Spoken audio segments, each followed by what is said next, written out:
Mikel Otero, parlamentario por Álava de H. Bildu. ¿Qué tal? ¿Cómo está? Bien, bien. ¿Qué postura tiene H. Bildu sobre el lobo? ¿Hay que incluirlo o no en el listado de protección especial y prohibir cualquier medida de control?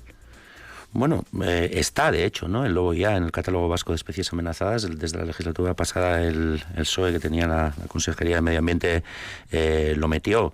Nosotros con respecto al lobo, evidentemente lo que creemos que es parte de la biodiversidad que tenemos y apoyamos su existencia, vamos a decir, ¿no? Pero es verdad que también cuando hablamos del lobo hablamos de esa especie que podría estar en peligro, ¿no? Pero hay otra especie también, por decirlo de alguna manera, que está también en peligro de extinción y es el ganadero extensivo, ¿no? Entonces entendemos que cualquier fórmula a futuro tiene que pasar por la protección también de la ganadería extensiva, de cuyos productos disfrutamos y de cuya buena labor disfrutamos todos porque ha modelado el paisaje de nuestro Se lo pregunto porque da la sensación de que hay ciertas contradicciones. Ayer en Itxasondo, por ejemplo, se votaba una iniciativa de las asociaciones agrarias para que no se incluyera el lobo en ese catálogo de especies de especial protección y H. Bildu votaba a favor de que así fuera. Pero en el Parlamento hace solo unos días H. Bildu no se sumaba a una iniciativa precisamente para proteger de forma total al lobo, que no se pudiera cazar. Sí, ¿cómo llevan esa...? No sé si hay una contradicción ahí. No es una cuestión de contradicción. Lo que pasa es que a veces, depende del lugar y la manera en la que te expreses, pones igual el acento más en un determinado lugar que en otro, ¿no? La semana pasada, cuando se debatió el tema en el Parlamento, entendemos que Podemos tuvo algunos errores a la hora del planteamiento, ¿no? O sea, una iniciativa del Carrequín Podemos. Sí, la iniciativa del Carrequín Podemos, de la que se habló y se votó y no salió. También porque el gobierno tiene mayoría absoluta y no estaba de acuerdo, ¿no? Pero en nuestra posición, también lo que veía es que en los propios redactados y en los enunciados de las propuestas a veces vienen con problemas, ¿no? Y en este caso había un problema sobre las competencias, digamos, ¿no? Entonces, yo creo que eso no quiere decir que no haya una intención de que se reconozca, digamos, la necesidad de que el lobo esté en el catálogo vasco de especies amenazadas, ¿no? Como por otra parte el gobierno también lo incluyó la vez anterior, ¿no? Pero es distinto estar en ese catálogo de especies amenazadas que de especial protección. Pero, especial protección, pero en la... ¿Cómo se pretende ahora con la nueva ley? Con la nueva ley, estás hablando del Estado. Con el nuevo catálogo, sí, que quiere el Estado incluir. Euskadi votó en su momento en contra, pero sería un paso más. No se podrían hacer batidas, no se podrían eliminar los animales, los lobos que pudieran haber en los montes. Sí, es verdad que ha habido una polémica bastante grande, no solo desde el rechazo de Euskadi, sino de todas las comunidades en las que tienen presencia abundante del lobo, digamos, ¿no? Porque se entiende que el lobo tiene que existir y es parte de la biodiversidad y es bueno para el medio que exista, pero también se entiende que ante las amenazas que provoca también con la cuestión de la ganadería y tal, pues tiene que haber una posibilidad de limitarlo, ¿no? Tiene que haber una capacidad de gestión. Entonces nosotros también esa capacidad de gestión en un momento dado también la incluimos o también la defendemos, ¿no? Entendemos que no quita una cosa para la otra.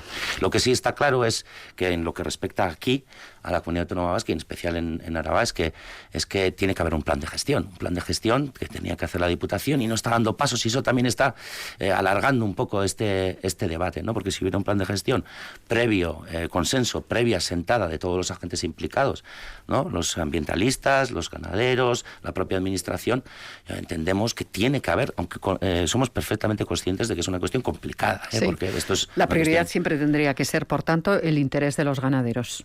El interés de los ganaderos tiene que quedar salvaguardado en esta cuestión, eso es evidente.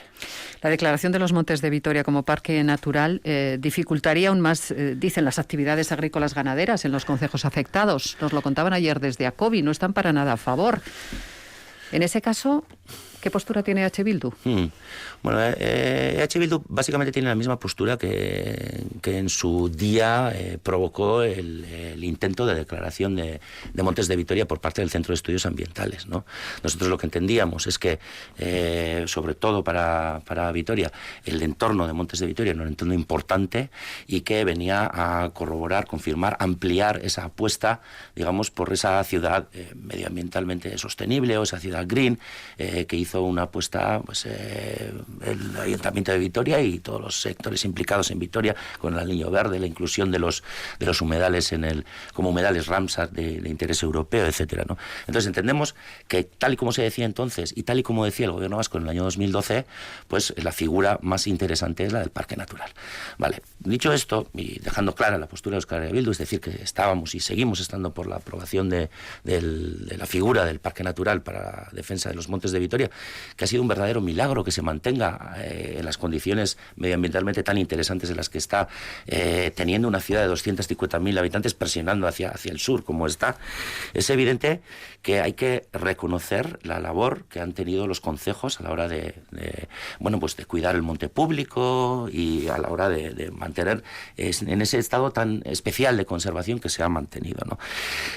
Claro, a partir de ahí yo entiendo que es una cuestión de hacer unos planes rectores de uso y gestión, que es lo que se debe hacer cuando se declara un espacio natural protegido, pues que sea razonable, ¿no? Porque al final aquí estamos hablando del histórico que hemos tenido con algunas figuras de protección, como los parques naturales, ¿no? Hay lugares en los que se ha declarado un parque natural y se ha hecho una gestión interesante, en la que la gente de alrededor, los concejos, los usuarios de las tierras, del monte, etcétera, es decir, aquellos quienes tenían usos y costumbres sobre ese espacio protegido, pues los han podido mantener, y hay otros casos en los que la gestión no ha sido tan buena. Entonces, esa gestión que no ha sido buena, lo que ha provocado es que haya ciertos rechazos. Entonces, ahora, pues en cierto sentido, pues claro que comprendemos la preocupación que puede haber por algunos habitantes de los concejos diciendo, es que a partir de una declaración así no vamos a poder hacer nada. No, si no es cuestión de que veis o no podéis hacer nada, es cuestión de a ver cómo ordenamos la protección que necesita el espacio ante la vulnerabilidad que sufre, y esto lo lleva diciendo el Centro de Estudios Ambientales desde 2005, y que la gente que vive alrededor pueda seguir. Y eso se puede hacer con esa figura del parque natural, porque ¿qué opina de la ampliación de las zonas ZEC, de esas zonas de especial conservación, que es la apuesta ahora mismo del Ejecutivo vasco? Pues me da la sensación de que se van a quedar zonas sin proteger, porque estamos hablando en la propuesta de parques naturales, estamos hablando de un espacio amplio de 13.000 hectáreas en total, no todas de parque natural, pero algunas que eran una franja de conservación perimetral, digamos, y con la zona de especial conservación no se va a alcanzar a proteger todos los valores y todos los elementos importantes para la conservación del medio ambiente que son necesarios ahora mismo, ¿no? Entonces, ahora está protegida la parte de Montes Altos de Vitoria, las 2.000 y pico hectáreas, y parece que quieren ir a una fórmula de una protección un poco superior, es decir, ampliar esa franja, pero en ningún caso incluir todo el espacio entero que necesitaría esa protección, porque no olvidemos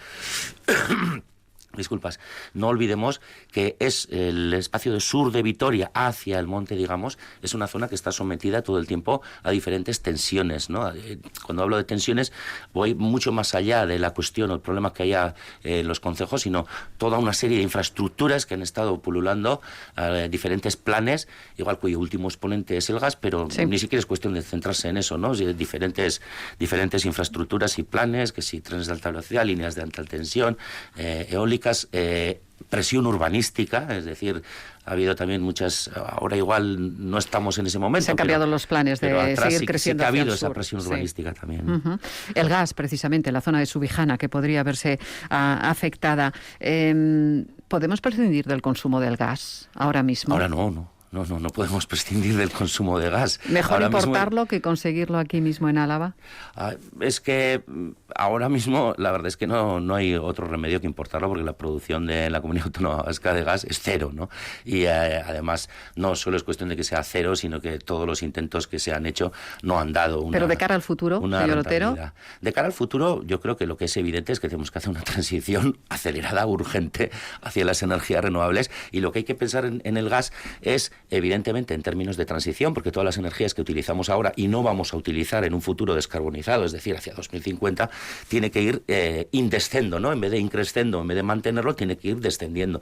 Entonces, más nos valdría estar preocupándonos de cómo vamos desinvirtiendo en combustibles fósiles y cómo vamos consumiendo cada vez menos, que no a ver cómo encontramos cada vez más gas para seguir manteniendo los consumos, ¿no? Y sobre todo, lo que no puede ser es estar utilizando dinero público para seguir alimentando la época de los combustibles combustibles fósiles, digamos, ¿no? Con la necesidad tan grande que hay de generar energía a través de fuentes renovables. ¿Por qué él cree que el gobierno vasco insiste en explorar ese Pozo Armentia 2 si la ley de cambio climático, que se aprobará en semanas, nos decía Juancho López Uralde hace unos días, va a prohibir definitivamente la explotación del gas subterráneo? Efectivamente, no tiene, para mí ahora mismo no tiene ninguna cuestión, ninguna manera de entenderlo de una manera racional, ¿no? Es un proyecto que viene desde muy, muy, muy lejos, es decir, no ya desde el Pozo Armentia 1 que se perforó en el 97, sino que a través de los planes del fracking ya desde el 2005 se estuvo insistiendo durante 10 años hasta que se aprobó la ley que ponía límites al fracking, y ahora siguen insistiendo, ¿no? Pero no hay que olvidarse que esto es un yacimiento no convencional, es decir, y eso es una cuestión que es fundamental y yo quiero que se entienda bien.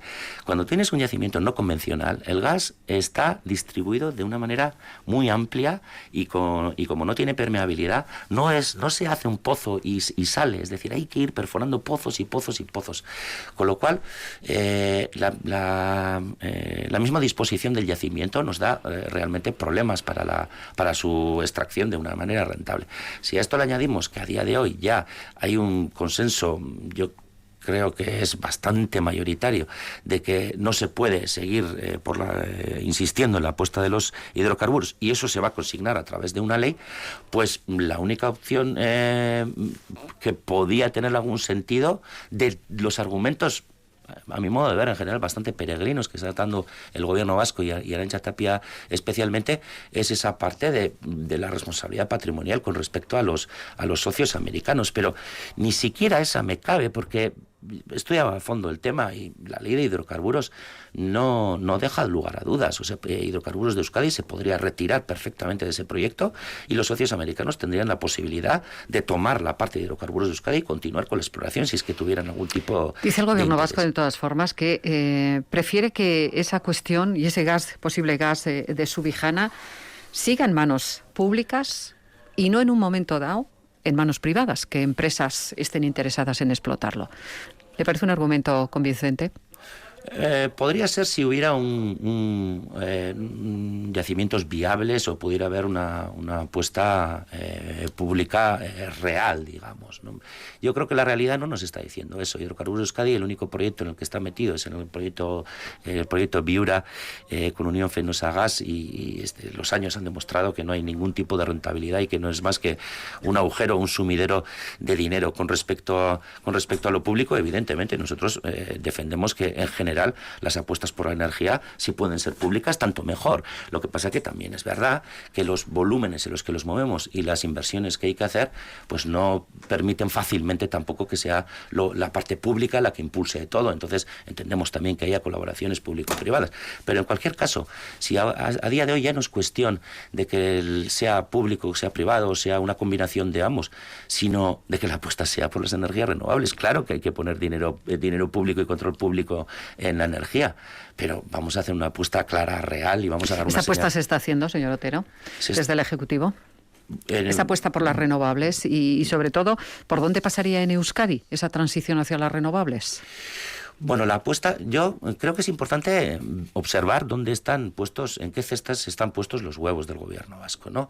Y es verdad que el gobierno vasco ha ido teniendo unos programas de apoyo a la implantación de renovables, con algunos programas de varios millones de euros de ayudas para instalar placas fotovoltaicas y estas cuestiones, pero la mayoría de los huevos están en la cesta de gas, ¿no? Hoy en día la parte pública como generadora de energía está en Bahía Vizcaya Gas y Bahía Vizcaya Electricidad, donde tenemos respectivamente el 25% y el 50% de la propiedad.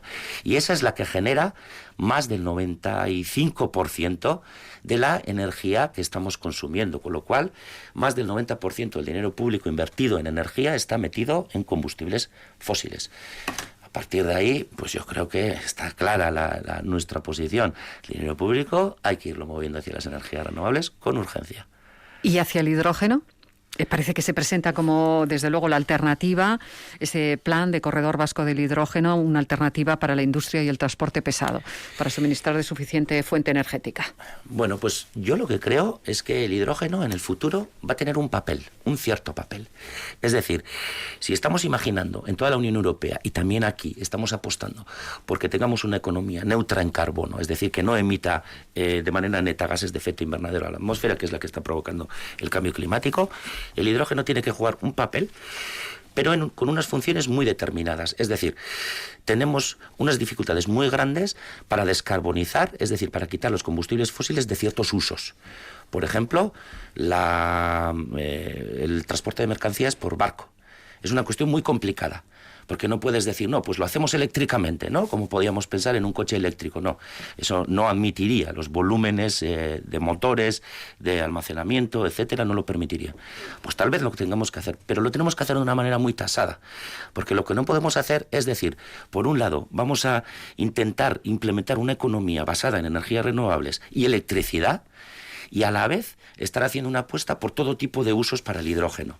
A mi modo de ver, al hidrógeno hay que darle un papel tasado, concreto, y no esta burbuja, porque ahora mismo estamos frente a una burbuja de proyectos relacionados con el hidrógeno, y ahora resulta que el hidrógeno nos vale para todo, cuando en realidad el hidrógeno aparte de los usos industriales que ya tiene, todavía no está ni empezado a desarrollar, y en este sentido va con mucha desventaja con respecto, por ejemplo, a los vehículos eléctricos. Entonces, hidrógeno sí, pero tasado, sin burbuja, y cuidado con el empuje que hacemos hacia el hidrógeno, porque son dineros y apuestas que no vamos a hacer en otro sitio.